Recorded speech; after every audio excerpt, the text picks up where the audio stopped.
मित्रांनो, मी या व्हिडिओला शीर्षक दिलंय एक फसलेला योद्धा. आणि हा योद्धा कोण आहे? तर मनोज जरांगे पाटील. मित्रांनो, लक्षात घ्या, फसलेला योद्धा असं मी का म्हटलंय? कारण मित्रांनो, योद्धा हा शब्द त्यांच्यासाठी मी वापरलाय. त्याच्या अगोदर मी त्यांच्याबद्दल मी बरेचसे व्हिडिओ बनवलेले आहेत. त्यांना क्रिटिसाइज सुद्धा केलेलं आहे. त्यांच्या विरोधात मी माझे विचार मांडलेले आहेत. पण इथे मी योद्धा म्हणून त्यांचा उच्चार केलेला आहे, वापर केलेला आहे.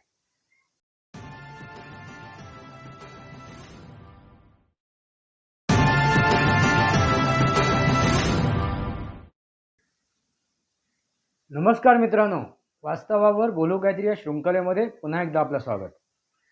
मी आपला मित्र राजेश वासंती सावाजी केळुसकर. मित्रांनो, मी या व्हिडिओला शीर्षक दिलंय एक फसलेला योद्धा. आणि हा योद्धा कोण आहे? तर मनोज जरांगे पाटील. मित्रांनो, लक्षात घ्या, फसलेला योद्धा असं मी का म्हटलंय? कारण मित्रांनो, योद्धा हा शब्द त्यांच्यासाठी मी वापरलाय. त्याच्या अगोदर मी त्यांच्याबद्दल मी बरेचसे व्हिडिओ बनवलेले आहेत. त्यांना क्रिटिसाइज सुद्धा केलेलं आहे. त्यांच्या विरोधात मी माझे विचार मांडलेले आहेत. पण इथे मी योद्धा म्हणून त्यांचा उच्चार केलेला आहे, वापर केलेला आहे. मित्रांनो, एखाद्याने आपलं अस्तित्व दाखवण्यासाठी किंवा निर्माण करण्यासाठी किंवा आपली महत्त्वाकांक्षा पूर्ण करण्यासाठी प्रयत्न केलेत ना, तर ते चुकीचे नसतात. त्याने आपले महत्त्वाकांक्षा, मग ते राजकीय असो, सामाजिक असो, कौटुंबिक असो, कुठल्याही प्रकारचे असो, कुठल्याही स्तरावरचे असो, ते निर्माण करण्याचा जर त्यांनी प्रयत्न केला तर आपण त्याला चुकीचं समजू नये, गैरवाजवी समजू नये. आणि त्याच प्रकारे, त्याच दृष्टीने मी आज मनोज जरांगेंकडे बघतोय. मित्रांनो, त्याने मराठा आरक्षण हा मुद्दा उचलला आणि एक आंदोलन केलं, एक उपोषणाला बसले. आणि अंतर्वर्ती सलाटीमधून, एका छोट्याशा खेड्यामधून, एका गावामधून त्याने आंदोलनाला सुरुवात केली. आणि बघता बघता या आंदोलनाला एक प्रसिद्धी मिळाली. मित्रांनो, लक्षात घ्या, काय म्हणालो? प्रसिद्धी मिळाली. आणि ते चर्चेत आलेत. आणि त्याने अक्षरशः जे स्थापित राजनेते आहेत, राजकारणी आहेत, त्यांची झोप उडवली होती. मित्रांनो, म्हणून मी म्हणालो की एका युद्धाची फसगत झालेली आहे, फसलेला योद्धा म्हणून. कारण त्यांनी स्थापित जे झालेले आहे, स्थापना झाली आहे, आपली पाळंमुळं अगदी खोलवर रुजवली आहेत, अशा नेत्यांची सुद्धा त्यांनी झोप उडवली. अशा नेत्यांची त्यांनी पाळंमुळं निखळायला सुरुवात केली होती. आणि असंच वातावरण तुम्हाला हे दिसलं असेल. मित्रांनो, मग असं काय झालं? ह्या योद्ध्याची फसगत कशी काय झाली, याच्यावर आपण थोडंसं दृष्टिक्षेप टाकूया. मित्रांनो, मी योद्धा का म्हणालो हे तुम्हाला तुमच्यासमोर मी ठेवलेलं आहे. कारण कोणालाही आपलं अस्तित्व, आपला परिचय, आपल्या महत्त्वाकांक्षा, आपल्या इच्छा पूर्ण करण्याचा अधिकार आहे, ते साध्य करण्याचा अधिकार आहे. मग त्यासाठी त्यांनी जर कुठली रणनीती वापरली असेल तर त्यावेळेला, त्या क्षणी ती काम करून गेली जर ती रणनीती, तर आपण म्हणू शकतो की ठीक आहे, चला, ती त्याच्या फायद्याची ठरली रणनीती, त्याच्यात त्याचा फायदा होतोय. मित्रांनो, अशाच प्रकारे जे मनोज जरांगे यांनी काय रणनीती वापरल्यात, त्या त्यांना फायदेशीर ठरल्या बऱ्याच ठिकाणी, बऱ्याच वेळी. पण ह्याच रणनीत्या त्यांच्यावरती हळूहळू उलटायला का लागल्यात? मित्रांनो, लक्षात घ्या, या रणनीती त्यांनी स्वतःला बळकट करण्यासाठी वापरल्या होत्या, त्या हळूहळू त्यांच्यावरती उलटायला लागल्या. मित्रांनो, ह्याला सर्वात मोठं कारण म्हणजे अति तेथे माती. त्यांनी एखादी रणनीती वापरली. आता त्या रणनीतीमध्ये त्यांनी टार्गेट केलं होतं देवेंद्र फडणवीस यांना. सुरुवातीची रणनीती अगदी देवेंद्र फडणवीस यांच्या अगदी घरापर्यंत गेले, त्यांच्या कुटुंबापर्यंत, त्यांच्या पत्नीपर्यंत गेले. खालच्या शब्दात त्यांनी समाचार घेतला, त्यांच्याबद्दल त्यांनी वक्तव्य केली.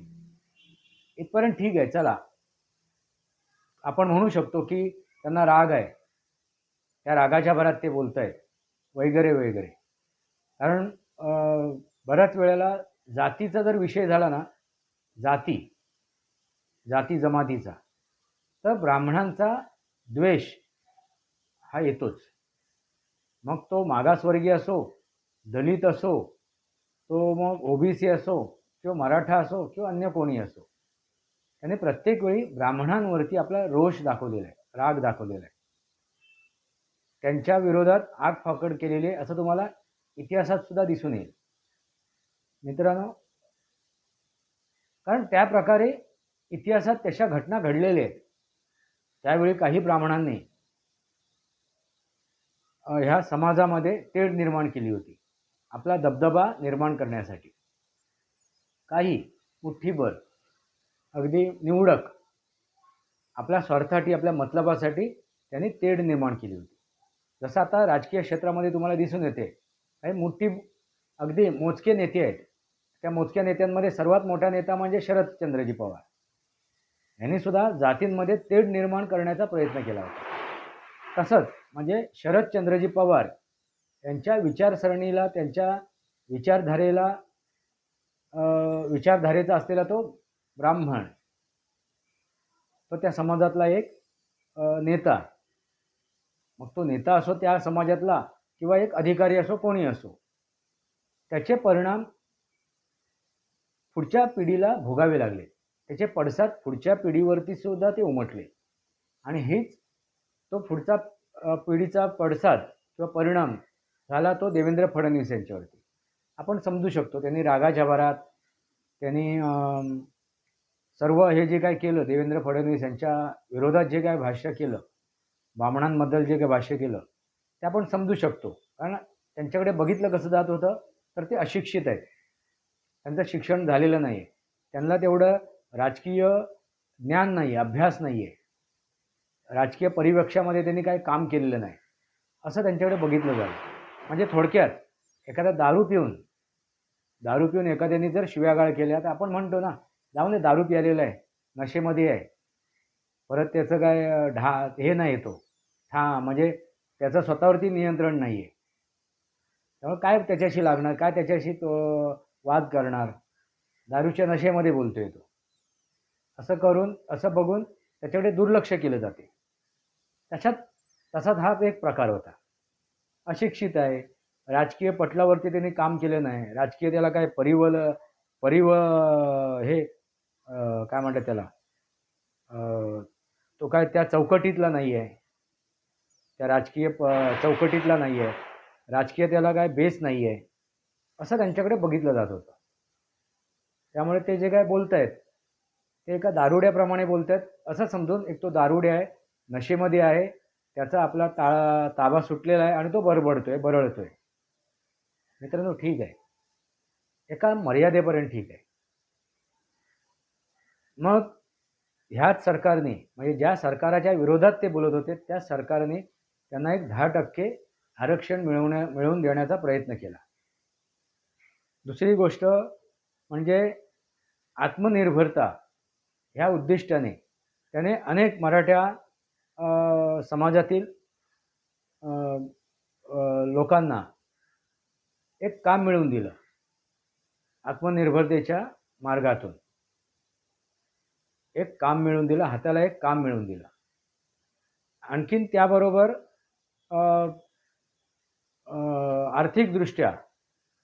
आर्थिकदृष्ट्या सुद्धा त्यांना आरक्षण मिळवून दिलं.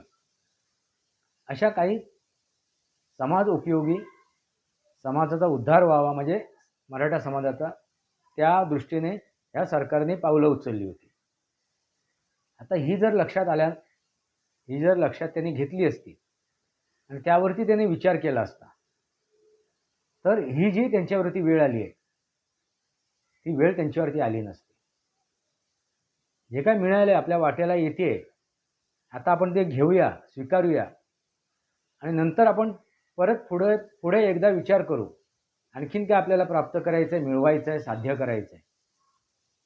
तुम्ही एकाच वेळेला सर्वच मला हवं आहे म्हणजे लहान मुलासारखं हट्ट, मला हेच सर्व हवं आहे, खाईन तर मीच खाईन, हे सर्व मीच खाईन, मी कोणाला देणार नाही, त्याच्यातला वाटा कोणाला देणार नाही, असा जर त्यांनी बालहट्ट केला ना तो त्यांच्या अंगाशी आला. मित्रांनो लक्षात घ्या. तर त्या आंदोलनाला किंवा त्यांच्या नेतृत्वाला कुठेतरी एक धार राहिली असती, कुठेतरी एक धार राहिली असती, पण ती धार त्यांनी बोथड केली. कारण का? तर त्यांच्या डोक्यात घुसलेली हवा की रातोरात मी एवढा ह्या मराठा समाजाचा एक भला मोठा नेता झालो. कारण लाखोनी लोक त्यांच्या मागे उभी राहिली होती. आता त्याच्या मागे काय कारण आहे, त्याच्या मागे कोणाची ताकद आहे, कोणाचा हात आहे वगैरे ही दुय्यम गोष्ट आहे मित्रांनो माझ्यासाठी. ठीक आहे, त्यांना सपोर्ट मिळाला, अगदी शरदचंद्रजी पवार मी नाव घेऊनच बोलतो, त्यांची ताकद मिळाली, त्यांचा सपोर्ट मिळाला, अन्य कोणाचा सपोर्ट मिळाला, अन्य कुठल्या राजकीय नेत्यांचा सपोर्ट मिळाला. मित्रांनो हे सर्व मी मान्य करतो, पण त्यांनी ही गोष्ट लक्षात घ्यायला पाहिजे होती की आपण आपल्या जीवावरती ही सगळी लोक उडतायत, उड्या मारतायत, तर आपला फायदा आपण करून घ्यायला पाहिजे, आपला फायदा आपण करून घ्यायला पाहिजे आणि आपल्या फायद्याबरोबर आपण आपल्या समाजाचाही फायदा करून घेतला पाहिजे. हे त्यांच्या लक्षात आलं नाही. मित्रांनो लक्षात घ्या, काही लक्षात आलं नाही. ज्यांनी स्वार्थासाठी, मतलबासाठी त्यांना दिलेला जो साथ होती, त्यांना दिलेला जो सपोर्ट होता, मदत होती, त्या मदतीचा, त्या सपोर्टचा फायदा त्यांनी स्वतःसाठी आणि त्या समाजासाठी करून घ्यायला पाहिजे होता. दुसरों के जैसे पहिले खुद को जय करे. मित्रांनो स्वतःला सुद्धा त्यांनी काय केलं पाहिजे होतं, मजबूत उभं करायला पाहिजे होतं. ह्या संधीचा फायदा उचलून, ह्या संधीचा फायदा उचलून त्यांनी स्वतःला मजबूत करून घ्यायला पाहिजे होतं. आणि ते स्वतः मजबूत झाले असते, त्याबरोबर त्यांनी समाजासाठी सुद्धा मजबूत, अगदी ठामपणे ते उभे राहिले असते, मजबूतीने उभे राहिले असते. पण त्यांनी तसं केलं नाही. कारण शेवटी मित्रांनो काय असं माहिती काय, स्वतःच्या अकलेने मिळवलेलं साम्राज्य, स्वतःच्या अकलेने मिळवलेलं साम्राज्य, आणि दुसरी गोष्ट म्हणजे जो आपल्या मागे उभा आहे त्याची मनीषा काय आहे, त्याचा उद्देश काय, त्याची उद्दिष्ट काय आहे, हे समजून घेऊन त्याची जी मदत जर स्वीकारली आहे, म्हणजे तो पवित्र आहे त्याचा उद्देश. म्हणजे उदाहरणार्थ आर्य चाणक्याने आपली जी मदत दिली होती, सहकार्य केलं होतं, जे मार्गदर्शन केलं होतं, त्याच्यामागे त्यांचा काही अजेंडा नव्हता, हेतू नव्हता. म्हणजे स्वतःबद्दल अजेंडा होता त्यांचा, राष्ट्रहित होतं, देशहित होतं, समाजहित होतं, पण त्यांचा स्वतःसाठी काय हे नव्हतं, मतलब नव्हता, स्वार्थ नव्हता, स्वतःचं हित त्यांना जपायचं नव्हतं. आणि त्यांनी त्यावेळेला सपोर्ट कोणाला केला, मार्गदर्शन कोणाला केला, साथ कोणाला दिली, तर चंद्रगुप्त मौर्याला. पण इथे प्रसंग वेगळा होता, इथे परिस्थिती वेगळी होती. जे मनोज जरांगेंच्या मागे जे उभे होते ते स्वार्थी, मतलबी, लबाड, धूर्त लोक होती. त्यांना आपला मतलब साधायचा होता, आपला स्वार्थ साधायचा होता. हे जर त्यांनी उमजलं असतं, समजलं असतं, जाणून घेतलं असतं, तर मिळालेल्या संधीचं त्यांनी सोनं केलं असतं. मित्रांनो लक्षात घ्या, मिळालेल्या संधीचं त्यांनी सोनं केलं असतं. पण इथे काय झालं, हवा देणारे देत आहेत, फुंकर मारणारे फुंकतायत, त्या ठिणगीला हवा देत आहेत, ती ठिणगी जळते, पण त्या ठिणगीला हे नाही कळलं, मी ज्यावेळी ती आग पेटवली त्या आगीमध्ये मी कुठे संपुष्टात आले, कुठे नाहीशी झाली. मित्रांनो लक्षात घ्या, जी ठिणगी आहे ना, एकदा आग पेटवल्यानंतर ती दिसत नाही तुम्हाला, तिचं नामोनिशाण मिटून जाते. कारण ती ठिणगी फुंकर मारणाऱ्यामुळेच ती प्रज्वलित झालेली असते. मग तो फुंकर मारणारा कोण आहे हे त्या ठिणगीने समजून घ्यायला पाहिजे होतं. मित्रांनो लक्षात आलं का? आणि ही ठिणगी प्रज्वलित झाली आणि त्या आगीमध्ये भस्मसात झाली असं म्हणायला हरकत नाही. ही ठिणगी कोणती? तर मनोज जरांगे. मित्रांनो, एका मर्यादेपर्यंत त्यांनी देवेंद्र फडणवीस यांचा विरोध करायला पाहिजे होता. तो मान्यही केला होता. तो लोकांनी समजूनही घेतला होता. काही अंशी स्वीकारला नव्हता, समजून घेतला होता. मी म्हणालो ना, बेवडा बोलतोय, दारुडा बोलतोय, नशेमध्ये बोलतोय असं समजून नजरेआड केलं होतं काही लोकांनी. मी त्याला विरोध केला होता. असो मित्रांनो, दुसरी महत्त्वाची गोष्ट, तुम्ही आंदोलनामधून राजकीय स्वप्न बघायला लागलात आणि ते बघायलाही काही हरकत नाही. जसं अरविंद केजरीवाल यांनी स्वप्न बघितली आणि ती साकारसुद्धा केली. पण ती साकार केल्यानंतर ते जे चुकीच्या मार्गाकडे वळले,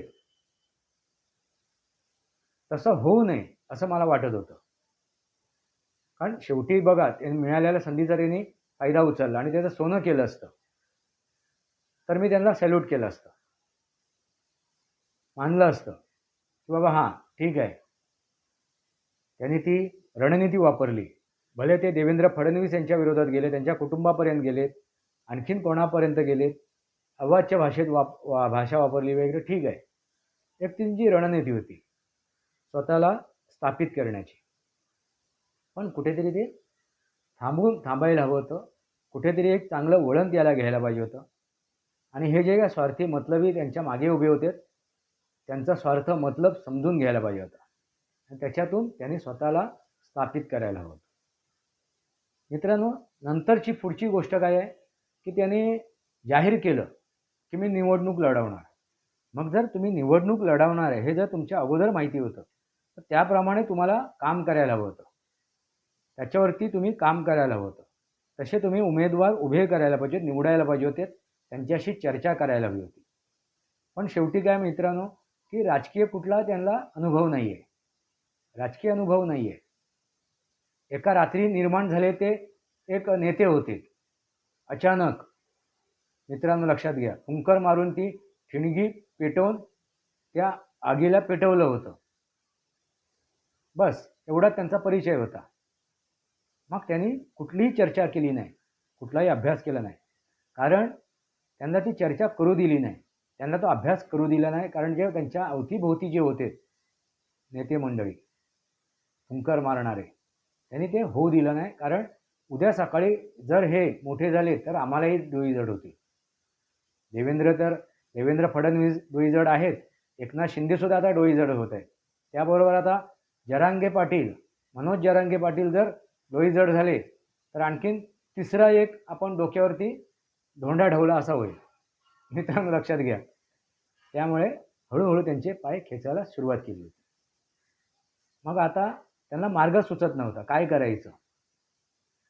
कारण एकट्या मराठ्यांच्या ताकदीवरती आपण निवडून येणार नाही हे त्यांना पहिल्या दिवसापासून माहिती आहे. कोणी सांगू शकतो, अगदी शेंबडं मूलसुद्धा सांगू शकते. त्यामुळे मग त्यांनी जातीय समीकरण जमवायला सुरुवात केली.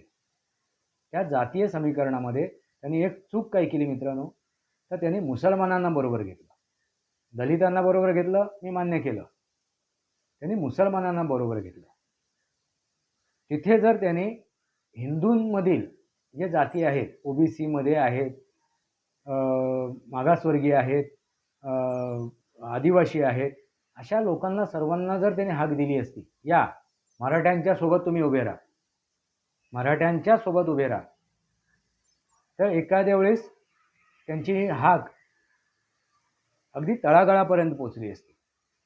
मित्रांनो लक्षात घ्या, अगदी तळागाळापर्यंत. हे माझे विचार आहेत. मी त्यांच्या जागी असतो तर हे केलं असतं. काय केलं असतं, तर आता माझं नाव झालेलं आहे, मी स्थापित झालेलो आहे, मला ती गोष्ट कळलेली आहे की आता मला कोणी वरून खाली खेचू शकणार नाही. भले ज्यांनी मला सपोर्ट देऊन तिथे नेऊन बसवलं आहे तेही खेचू शकणार नाही. जर त्यांनी खेचण्याचा प्रयत्न केला तर ते उघड पडतील, ते नागडे होतील.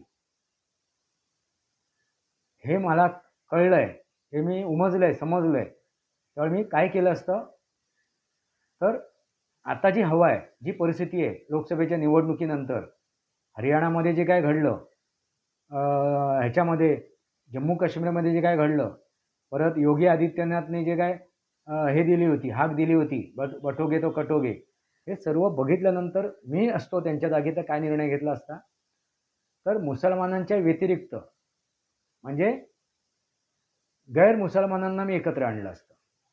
गैर मुसलमानांना काय केलं असतं, तर गैर मुसलमानांना. मग तिथे बौद्ध आलेत, ख्रिश्चन आलेत, तिथे दलित आलेत, तिथे आदिवासी आलेत, तिथे मराठा आलेत, म्हणजे सर्व हिंदूच्या 18 पगड जातींना मी एकत्र केलं असतं. ह्या संधीचा फायदा उचलून आणि काय म्हटलं असतं, तर या मराठ्यांच्या सोबत उभे राहा, मराठ्यांच्या सोबत उभे राहा. जसं छत्रपती शिवाजी महाराज यांच्या सोबत त्या मराठ्यांच्या सोबत एवढे 18 पगड जाती उभ्या राहिल्या आणि त्यांनी स्वराज्य स्थापन केलं, ते हिंदवी स्वराज्य स्थापन केलं, तसं आपण हे हिंदवी स्वराज्य स्थापन करूया. असा जर त्यांनी प्रयत्न केला असता, म्हणजे तो प्रयत्न मी केला असता त्यांच्या जागी असो तर, म्हणजे म्हणून मी सांगतोय, जर असा त्यांनी प्रयत्न केला असता तर त्यांची ही फसगत झाली. एक फसलेला योद्धा हे त्यांचा आता परिचय झालेला आहे, तो झाला नसता. मित्रांनो, लक्षात आलं का? ही सरळ साधी गोष्ट आहे आणि मी कुठेही अमान्य करत नाही. जरांगे पाटीलनी जे काय वक्तव्य केली हे काय सर्व ठीक आहे, एक रणनीती म्हणून सर्व जे काय घडलं त्या काळामध्ये. अगदी मराठ्यांना आरक्षण मिळू शकत नाही असं मी ठाम सांगत होतो, आजही मी सांगतोय. ज्या प्रकारे मनोज जरांगे आरक्षण मागतायत त्या प्रकारे कोणाचा बापसुद्धा ते आरक्षण देऊ शकत नाही. ओबीसीमधून त्या ओबीसींचा तुकडा काढून देऊ शकत नाही, किंवा त्या 50% जे ओपन आहेत त्या ओपनमधून 50%मधून सुद्धा आरक्षण देऊ शकत नाही, आणि जे आरक्षित आहेत जागा 50 त्याच्यामधूनही जागा देऊ शकत नाही. एकच गोष्ट घडू शकते, ते म्हणजे ओबीसीमधून जर त्यांना मिळवायचं असेल तर त्यांना कुणबी हा प्रमाणपत्र आणावं लागेल. आणि दुसरी गोष्ट म्हणजे काय, तर आर्थिकदृष्ट्या त्यांना आरक्षण मिळालं असतं. आणि तिसरी गोष्ट म्हणजे अनेक मार्ग आहेत त्यांना कामाला हाताला काम देण्याचे, म्हणजे आत्मनिर्भर बनवून, एखादा उद्योग देऊन, उद्योगामध्ये सबसिडी देऊन, कामाधंद्यामध्ये सबसिडी देऊन, असे अनेक मार्ग होतील. पण त्या अनेक मार्गांकडे न बघता फक्त हट्ट, आम्हाला सरसकट मराठ्यांना आरक्षण द्या, सरसकट मराठ्यांना आरक्षण द्या, हे जे काय बालिश प्रकार चालू केले होते त्याचा हा सगळा परिणाम आहे. मित्रांनो, लक्षात घ्या. म्हणजे किती मोठं नुकसान आज मराठा समाजात झालेलं आहे. आता उद्या सकाळी मराठा समाज असा कोणाच्या मागे उभा राहणार नाही. हे मिळालेली संधी होती त्या मनोज जरांगेंना स्वतःचं भवितव्य घडवायचं, स्वतःची महत्त्वाकांक्षा पूर्ण करायची, राजकीय पटलावरती, राजकीय स्तरावरती एक नेते म्हणून.